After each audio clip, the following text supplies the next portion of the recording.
काळा बाजार थांबलाच पाहिजे. गॅसचा काळा बाजार थांबलाच पाहिजे. गॅस करायचं काय? रिफिलिंग करणाऱ्याचं करायचं काय? गॅस रिफिलिंग करायचं करायचं काय? नरेंद्र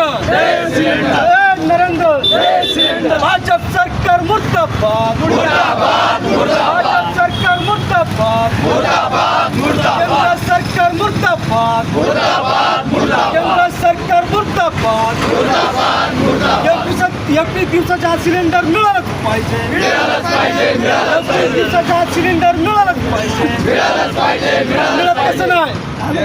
अरे मिळत कसं नाही? 21 दिवसाचा सिलेंडर मिळालंच पाहिजे. सिलेंडरचा काळा बाजार थांबलाच पाहिजे. डिझेल पेट्रोलचा काळा बाजार थांबलाच पाहिजे. डिझेल पेट्रोलचा काळा बाजार थांबलाच पाहिजे. नरेंद्र मोदी मुर्दाबाद.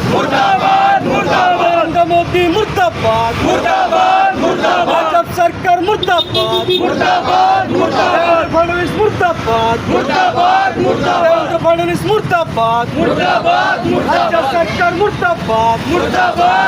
राज्य सरकार मुर्दाबाद. अन्न प्रसारण सरकार मुर्दाबाद. Narendra gas cylinder. Narendra gas cylinder. Narendra gas cylinder. सिलेंडरचा काळा बाजार थांबलाच पाहिजे. सिलेंडरचा भ्रष्टाचार थांबलाच पाहिजे. डॉक्टर बाबासाहेब आंबेडकरांचा, छत्रपती शिवाजी महाराजांचा, आझाद समाज पार्टीचा, आझाद समाज पार्टीचा भाई चंद्रशेखर आझाद आप संघर्ष करो. भाई चंद्रशेखर आझाद आप संघर्ष करो. औरंगाबादच्या जिल्हाधिकारी कार्यालयावर भव्य मोठे निदर्शनाच्या आंदोलनाच्या माध्यमातून केंद्र सरकारच्या जनविरोधी देशविरोधी नीतीच्या विरोधामध्ये या ठिकाणी हे आंदोलन होत आहे. गेल्या 2 महिन्यापासून राज्यातल्या आणि देशातल्या लोकांना महागाई बेरोजगारी प्रचंड अशी त्रस्त करून सोडलेली आहे. या महागाई आणि बेरोजगारीने हजारो लाखो लोक या ठिकाणी बेजार आपलं जीवन जगत आहेत. अनेक तरुणांनी आत्महत्या केलेल्या आहेत. अनेक या ठिकाणी गॅसच्या लाईनमध्ये आपल्या राज्यामध्ये 2-4 लोकांचे मृत्यू त्या ठिकाणी झालेले आहेत. या आंदोलनाच्या माध्यमातून केंद्र सरकारला आणि राज्य सरकारला आमचं एवढंच म्हणणं आहे, आपण साधारण या ठिकाणी इथल्या जनतेला गॅसचा सुरळीत पुरवठा करू शकत नाहीत. आपण वेळोवेळी पेट्रोल आणि डिझेलच्या वाढत्या ज्या किमती त्या किमती कमी करू शकत नाहीत. आपण इथल्या खाद्यतेलाच्या किमती करू शकत नाहीत. तर हे सरकार नेमकं करतंय तरी काय? हे सरकार केवळ भांडवलदारांचं आहे का? हे सरकार केवळ इथल्या उद्योगपत्यांचं आहे का? मग हे सरकार जर भांडवलदाराचं आणि उद्योगपत्याचं असेल तर या सरकारला सरकारमध्ये बसण्याचा कुठलाही अधिकार नाही. जोपर्यंत सामान्य नागरिकांना न्याय मिळत नाही, सामान्य माणसाच्या जगण्या मरण्याच्या प्रश्नामध्ये त्याला दिलासा मिळत नाही, इथली महागाई कमी होत नाही, इथल्या पेट्रोल डिझेलचे दर कमी होत नाहीत, त्याचबरोबर गॅस सिलेंडर इथल्या उद्योगपत्यांना, मोठमोठ्या हॉटेल्सला, इथल्या कारखान्यांना ब्लॅकने लाखो करोडो हजारो गॅस मिळतात, परंतु इथल्या सामान्य माणसाला 4-4 दिवस 5-5 दिवस रांगेत उभा राहून त्यांना त्या ठिकाणी सिलेंडर मिळत नाही आहे. म्हणून आमचं म्हणणं आहे की गॅस सिलेंडरचा पुरवठा या ठिकाणी तात्काळ नियमित झाला पाहिजे. त्याचबरोबर पेट्रोल डिझेल खाद्यतेल आणि सगळ्या काही जीवनावश्यक वस्तू आहेत त्याचे सगळ्याचे दर त्या ठिकाणी कमी झाले पाहिजेत, महागाई कमी झाली पाहिजे. म्हणून आम्ही या ठिकाणी आंदोलन करत आहोत. हे जर तात्काळ झालं नाही तर भविष्यात येणाऱ्या काळामध्ये जनतेच्या आक्रोशाला या ठिकाणी सरकारला सामोरं जावं लागेल, एवढंच आमचं सांगणं आहे. धन्यवाद. या जिल्ह्यामध्ये जो गॅसचा तुकडा या ठिकाणी निर्माण झालेला आहे, मी कलेक्टर साहेबांना या ठिकाणी विनंती करतो की आपण प्रत्येक एजन्सीला या ठिकाणी आदेश द्यावा की प्रत्येक एजन्सीला या ठिकाणी ठणकावून सांगावं की प्रत्येक जो ग्राहक, जो गॅस सिलेंडरचा ग्राहक आहे त्याला कुठल्याही प्रकारचे गॅस सिलेंडर या ठिकाणी कमी पडता कामा नये. एजन्सी या ठिकाणी काय करते? एजन्सी या ठिकाणी या ठिकाणी गाड्या लोड करते, परंतु या गाड्या लोड करणाऱ्यांना या ठिकाणी रिफिलिंग केलं जातं.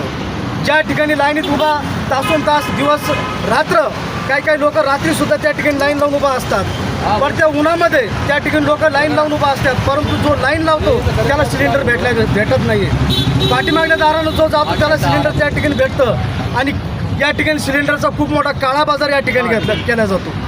आपण या ठिकाणी एजन्सीवाल्याकडे जातो, एजन्सीवाल्याकडे गॅस बुकिंग करतो, पण गॅस बुकिंग करताना एजन्सीवाले म्हणतात तुमचं या ठिकाणी 45 दिवस या ठिकाणी झाले नाही. आम्हाला कलेक्टर साहेबांना या ठिकाणी एवढंच सांगायचं आहे, या ठिकाणी 45 दिवसाची मुदत न करता या ठिकाणी सर्व जो सिलेंडर गॅसधारक आहे त्याला 21 दिवसाची मुदत या ठिकाणी केली पाहिजे आणि 21 दिवसाच्या मुदतीनंतर या ठिकाणी प्रत्येक सिलेंडर धारकाला त्या ठिकाणी गॅस मिळाला पाहिजे. ग्रामीण भागात या ठिकाणी अवघड परिस्थिती निर्माण झालेली आहे. ग्रामीण भागात सिलेंडर एजन्सी भरपूर आहेत, पण सिलेंडर एजन्सी त्या ठिकाणी गॅसधारकांना सिलेंडर देण्यास तयार नाही आहे. ग्रामीण भागात या ठिकाणी जंगल तोडण्याची वेळ या ग्राहकावर या ठिकाणी आलेली आहेत. मग मी या आपल्या चॅनलच्या माध्यमातून या ठिकाणी सांगतो, जर आम्हाला सिलेंडर या ठिकाणी भेटत नसेल तर आम्हाला जंगल तोडण्याची परवानगी या ठिकाणी दिली पाहिजे आणि त्या ठिकाणी आम्हाला चूल चालवण्याचा आदेश तुम्ही आम्हाला या ठिकाणी दिला पाहिजे. हमारे महाराष्ट्र प्रदेश महासचिव अरविंद गौतम के नेतृत्व में आम इंसान को 15 साल से जो परेशानी हो रही है वो इसलिए हो रही है कि जिसको बीवी का एहसास नहीं है, जिसको अपने बच्चों का एहसास नहीं है और जिसको खुद बच्चे नहीं हैं उसको घर सरकार की कोई एहसास नहीं होगा कि घर चलाने का साधन कैसे एडजस्ट करना पड़ता है. जो मोदी को अपनी बीवी कई सालों से दूर है, ना उसको बेटा है ना बेटी है, उसको कोई एहसास नहीं होने वाला. और आगे भी भविष्य में अगर सर पे लेके इस केंद्र सरकार में ऐसे मोदी को लेके सर पे लेके नाचेंगे तो ये सारे भारत के लोगों के लिए इससे ज़्यादा परेशानी आने वाली है. ये गैस की परेशानी, तेल की परेशानी, ये समस्या इतनी बड़ी नहीं है, इससे बड़ी समस्या आने वाली है. वो अपने दोस्तों को, बाहर कंट्री के अपने अय्याज दोस्तों को सहूलत पहुंचाने के लिए, उनको दौलत पहुंचाने के लिए हिंदुस्तान का और भारत का सौदा हमेशा करता है और करता रहेगा. हमको अगर देश चलाना है तो चंद्रशेखर आज़ाद जैसे शेरों को इस धरती पर और पैदा करना पड़ेगा और पैदा वही होंगे आज़ाद समाज पार्टी के आंदोलनों से और उसकी सोच से, उसकी विचारों से. मैं बस यही कहना चाहता हूँ कि ऐसी सरकारों को उखाड़ कर फेंक दे तो हम सुकून से, चैन से, इत्मीनान से रहेंगे. आज हमारा यह धर्म प्रदर्शन का यही एक मैसेज है कि अच्छी सरकार लाइए और ये सरकार बनाइए.